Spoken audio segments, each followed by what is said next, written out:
Iyo umuntu yirengagiza Imana, hari igihe ubuzima bugera ahantu bugasa naho ibintu byose byapfuye kuri we. Hari igihe umuntu arwara, agahura n'ibibazo byinshi agata icyizere. Ariko ikibazo si uko aba afite ibibazo cyangwa se ari mu bibazo, oya. Ahubwo ikibazo ni aho ahitamo gushakira ibisubizo. Ese wowe iyo ubabaye ufite ibibazo ujya gushakira ibisubizo hehe? Ese iyo ibintu bikomeye wizera nde? Ese koko Imana niyo iza mbere mu buzima bwawe cyangwa urayisimbuza? Uyu munsi tugiye kureba inkuru ikomeye cyane isekeje ibabaje cyane. Niba ugira amarira ndagusaba ngo iyi video ntuyirebe. Tugiye kureba inkuru y'umwami wari ufite ububasha, ubutunzi n'abantu benshi bamukoreraga.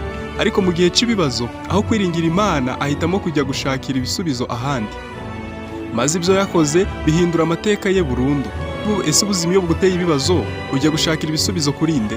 Ese wizeye Imana koko cyangwa uyibwira amagambo gusa?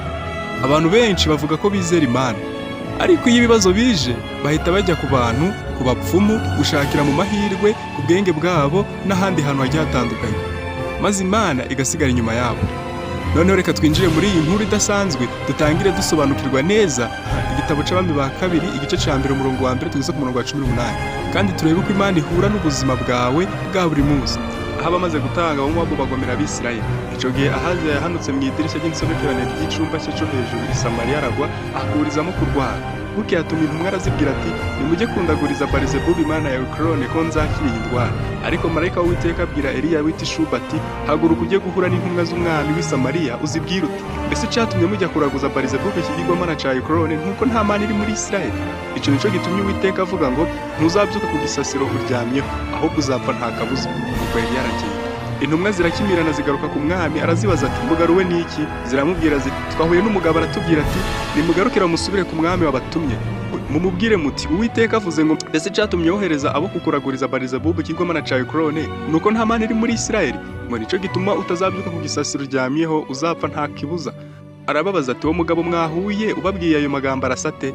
Baramusubiza bati, ni umugabo w'imbwembwe nyinshi kandi yarakenyeje umushubi w'uruhu. Umwami aravuga ati, uwo ni Eliya wita Ishuba. Umwami ahera akamutumaho umutwaro utwara ingabo 50 ari kumwe n'ingabo ze. Arazamuka amusanga aho yicaye mu mpinga y'umusozi, aramubwira ati, yewe muntu w'Imana, umwami aradutumye ngo manuka umwitabe.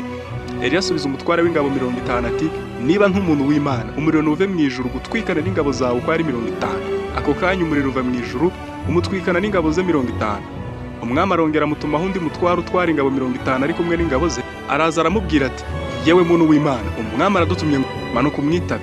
Eliya aramusubiza ati, niba nk'umuntu w'Imana, umuriro nuve mu ijuru gutwikana n'ingabo zawe uko ari 50. Ako kanya umuriro uva mu ijuru umutwikana n'ingabo ze 50. Umwami arongera atuma undi mutwaro utwara ingabo 50 ari kumwe n'ingabo ze. Uwo mutware wa gatatu araza apfukama imbere ya Eliya, aramwinginga ati, yewe muntu w'Imana, ndakwinginze amagara yanjye n'ay'abagaragu bawe uko ari 50 nakubereye igiciro cyinshi. Ubwa mbere umuriro wavuye mu ijuru utwikana abatware bombi n'ingabo zabo uko ari 50, ariko noneho amagara yanjye akubereye igiciro cyinshi. Maze marayika w'Uwiteka abwira Eliya ati, genda umanukane nawe, we kumutinya. Nuko arahaguruka amanukana nawe asanga umwami. Aramubwira ati, Uwiteka avuze ngo mbese cyatumye wohereza intumwa kujya kuraguza Barizebubu ikigirwamana cya Ekroni nuko nta mana iri muri Isirayeli wagisha inama? Nuko ntuzabyuka ku gisasiro uryamyeho, uzapfa nta kibuza. Bukeye aratanga nk'uko ijambo Uwiteka yavugiye muri Eliya ryari riri. Maze mu mwaka wa kabiri wo ku ngoma ya Yoramu mwene Yehoshafati umwami w'Abayuda, Yehoramu yimye ingoma ya Ahaziya kuko nta mwana w'umuhungu yari afite. Ariko indi mirimo ya Ahaziya yakoraga yose mbese ntiyanditswe mu gitabo cy'ibyo ku ngoma z'abami ba Isirayeli? Amen.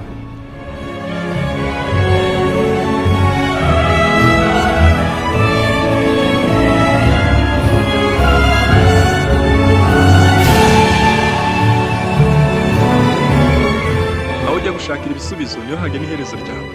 Hari umunsi ubuzima bwa Ahaziya bwanditse mu kanya gato pe. Umwami wari ukomeye, wubahwa, ufite byose, utabizi icabuze, ariko ubuzima bwahise buhinduka mu kanya gako guhuye. Ubundi yari yibereye mu nzu iwe i Samariya, yiturije akomeye cyane rwose. Arangije ariko reba mu idirisha sinzi akantu kamurangaje, baraguye arakoromeka cyane. Aha si ikibazo cyoroheje pe, hagati y'ubuzima n'urupfu cyo yari afite. Ariko tekereza nawe, hari igihe ubuzima bugukubita hasi utiteguye, ugahura n'indwara, ugahura n'ibihombo, ibibazo bikaba byinshi mu miryango, stress zikaba nyinshi, ugapfusha, ukagwa, ukangwa, ugatsindwa, ubushomeri bukaba bwinshi. Ariko icyo gihe ujye umenya ko atari ikibazo gifite ijambo rya nyuma kuri wowe, ahubwo icyemezo ufata nicyo gifite ijambo rya nyuma mu byo uri kunyuramo byose. Nubwo wagwa hasi mu buzima, ushobora kongera guhaguruka, ukongera ukabwubaka, ukongera ukabaho, ukongera ugatsinda mu gihe cyose uhisemo inzira nziza. Ahaziya ntiyagiye ku Mana, ahubwo yohereje intumwa ati mugende muje kumbariza Barizebubu niba nzakira iyi ndwara. Ibaze nawe, umwami w'abantu b'Imana, bafite Imana, bazi Imana kandi babana nayo, agiye kubaza ibigirwamana. Uyu munsi nabwo birahari. Abantu bajya kubaza abantu mbere y'Imana, mbere yuko bajya ku Mana bakabanza bajya kwibaziriza abantu, bakajya kuraguza, bakajya mu marozi, bakajya gushakisha mu mahirwe n'ibindi bintu bigiye bitandukanye. Ugomba kumenya ko nta kibazo na kimwe Imana idashobora gukemura, reka nta na kimwe, ariko nta nikirabaho. Ariko icyo igusaba ni kimwe gusa, ni ukuyigira iya mbere kandi ukayizera. Ikindi kintu wamenya, Imana iravuga.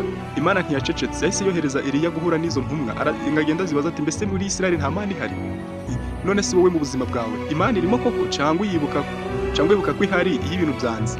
Eliya arongera ati uzapfa nta kabuza. Ibi byari igihano cyaturutse ku cemezo yari yarafashe mbere. Imana itanga amahirwe yo guhinduka inzira mbere y'uko bigera kure, itanga amahirwe yo guhinduka mbere y'uko ibintu bigera kure. Ahaziya yumvise ubutumwa ariko ntiyicujije, ahubwo yohereje abasirikare 50 gufata Eliya. Ibaze nawe kurwanya umuntu Imana ivugishije. Umukuru w'abasirikare ba mbere ageze kwa Eliya aramubwira ati manuka. Eliya aramusubiza ati niba nk'umuntu w'Imana uve mu ijuru gutwikana n'izo ngabo zawe ko ari 50. Umuriro urangije amanuka bose barapfa. Iyo ubundi ugiye kurwanya ukuri, uba uri kurwanya ubuzima bwawe bwiza. Maze umwami Ndiyanyugo yongerezereza abandi basirikare 50 nabo umuriro urabatwika. Hari abantu bakora amakosa amwe kenshi, bakabona ibisubizo bibi, bagakomeza inzira imwe. Niba ushaka ibisubizo bishya, hindura inzira ukoresha. Ku nshuro ya gatatu yohereje undi musirikare nawe uri kumwe n'abasirikare 50. Ariko wagezeyo ntiyaza ameze nk'abandi, atandukanye n'abandi. Agezeyo arapfukama, apfukamira Eliya, aca bugufi, asaba imbabazi, ati nyamuneka ubuzima bwanjye bugira agaciro mu maso yawe. Aha niho ibintu byahise bihindukira. Imana irangije kubona guca bugufi bw'uwo musirikare, iravuga ati manukana nawe wimutinya. Kwicisha bugufi ntibigabanya agaciro kawe, ahubwo bigushyira imbere y'Imana ikagufasha. Eliya arangije ajya ku mwami, arangije amubwira ukuri kwa nyuma, kuko ko agiye kubaza ibigirwamana, uzapfa nta kabuza. Kandi koko Ahaziya nyuma yaho arangije arapfa. Icyemezo kimwe gishobora guhindura ubuzima bwawe bwose, hitamo neza. Iyi nguru dukwiye kuyigiramo ibindi 10. Ikintu cya mbere dukwiye kugiramo iyi nguru, ni aho ujya gushakira ibisubizo ni ingenzi cyane.